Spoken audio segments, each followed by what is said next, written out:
Hi, good morning po. Ang assignment ko po ngayon ay yung tungkol sa difference ng encephalitis at saka meningitis. Napaka-broad po ng topic na ito at maraming konsiderasyon. At ito ay mga seryosong sakit na kailangan ng immediate attention. So yung encephalitis po, ang ibig sabihin nun ay yung pamamaga ng mismong utak.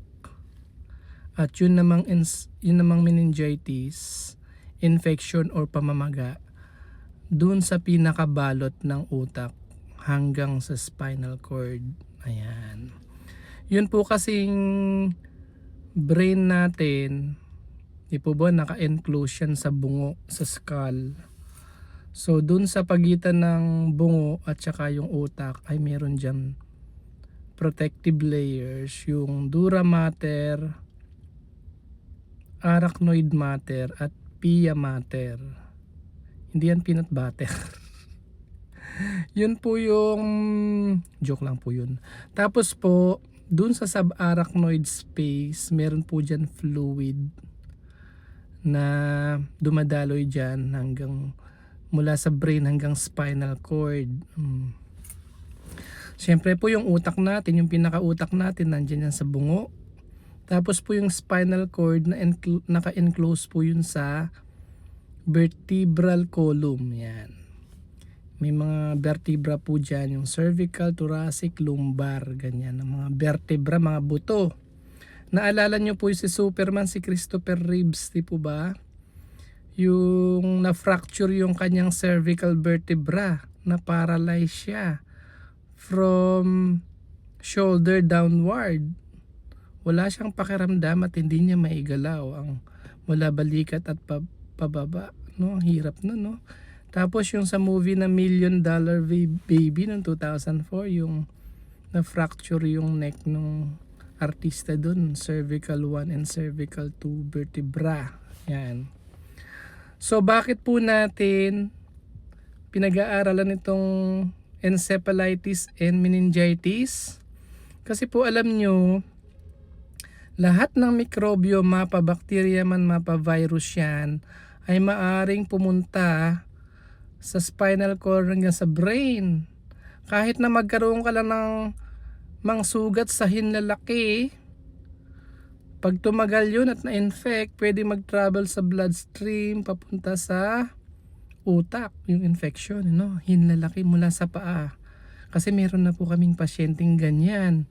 Isang buwan nang may sugat sa paa, umabot yung infection hanggang sa meninges ng brain, yung pinakabalot ng brain and spinal cord. Yung, ayun nga, bacterial meningitis. Alam niyo po ba yung mga vaccine natin, ang mga principle niyan ay para ma-prevent yung mga meningitis and encephalitis na yan. Halimbawa po yung BCG vaccine, yung pang-prevent ng tuberculosis. Actually, ang piniprevent ng BCG vaccine ay yung mga disseminated TB, miliary TB o kaya TB meningitis. Pwede ring encephalitis tsaka meningitis sabay. Ang tawag doon, meningoencephalitis.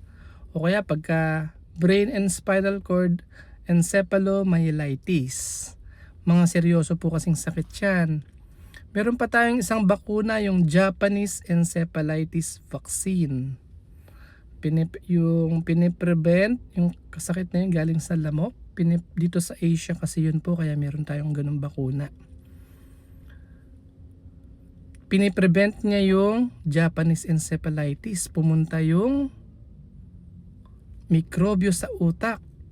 Kasi po alam nyo, pagka nagkaroon ka na po ng infection sa utak, pag namaga yung utak, mabilis po ang kamatayan dyan. Kaya po, seryoso ang mga scientists sa paggawa o pagresolba para ma-prevent yan mga ganyang mga sakit.